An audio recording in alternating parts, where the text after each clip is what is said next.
We move on now, and North Korean leader Kim Jong-un made a rare visit to Russia's embassy in Pyongyang with his daughter today and reaffirmed the invincible alliance between the two countries, while Russia's leader greeted North Korean generals in Moscow. The North Korean leader congratulated Russia on the 80th anniversary of the nation's victory over Nazi Germany. He also added that North Korea would consolidate and develop the long tradition between North Korea and Russia.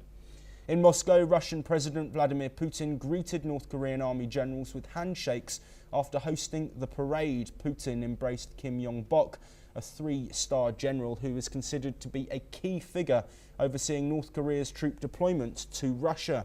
The ties between the two strong nations seemed to bloom amid these recent conversations.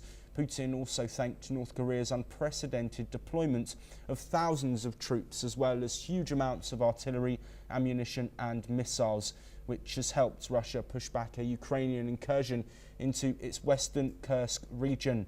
These recent moves have brought North Korea and Russia both economically and politically closer. Meanwhile, let's listen in to what Kirill Dmitriev had to say as the victory parade in Moscow's Red Square came to an end.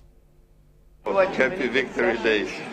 No, I think basically the dialogue that never happened with Biden administration is happening. I think this is a dialogue that prevented World War III. I think this is a dialogue that allows us to move forward to peace.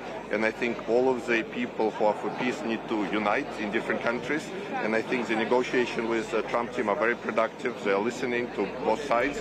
They're trying to find compromises, and they have to be respected for what they do. Well, moving on now, US President Donald Trump has called for a 30-day unconditional ceasefire between Russia and Ukraine, warning that any violations would trigger further sanctions from the states and its allies. Ukraine has expressed its readiness to accept the American proposal, while Russia has only offered the 3-day ceasefire coinciding with this 80th anniversary of the Second World War. Posting on his Truth Social platform after a call with Ukraine's President Volodymyr Zelensky, Trump emphasized that both nations must respect direct negotiations. The announcement follows a phone conversation between Trump and Zelensky on May the 8th, during which the two leaders discussed the war and a possible ceasefire. In his nightly address, President Zelensky confirmed that Kyiv is ready for a full ceasefire to begin immediately, describing the conversation with Donald Trump as warm and constructive. He also highlighted the critical role the United States can play in securing peace. Trump stated that the ceasefire must lead to a lasting peace and offered to step in personally at any moment if needed. Zelensky reiterated that Ukraine is open to talks in any format, but only after a full ceasefire is in place. Trump, who initiated talks with Russia's Vladimir Putin in February, has expressed growing frustration over the ongoing conflict, urging both Kyiv and Moscow to end hostilities or risk losing US mediation support. Moving on now, Ukrainian officials say that Russia hit Ukrainian settlements 220 times, targeting 8 settlements in the Zaporizhzhia region. Zaporizhzhia Governor Ivan Fedorov said that Russian forces launched 150 drone strikes and fired 70 artillery rounds within a 24-hour period, despite the truce announced by President Putin.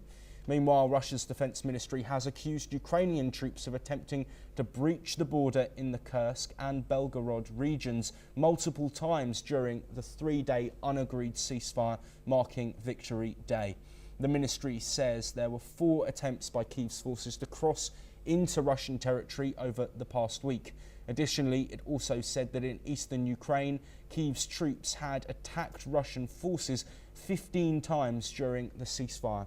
Kyiv has called Moscow's ceasefire a farce and pushed for a 30-day truce instead, which Russia has not accepted.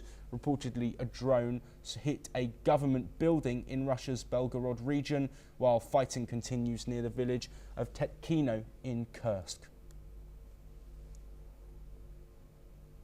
Heading away from Europe now.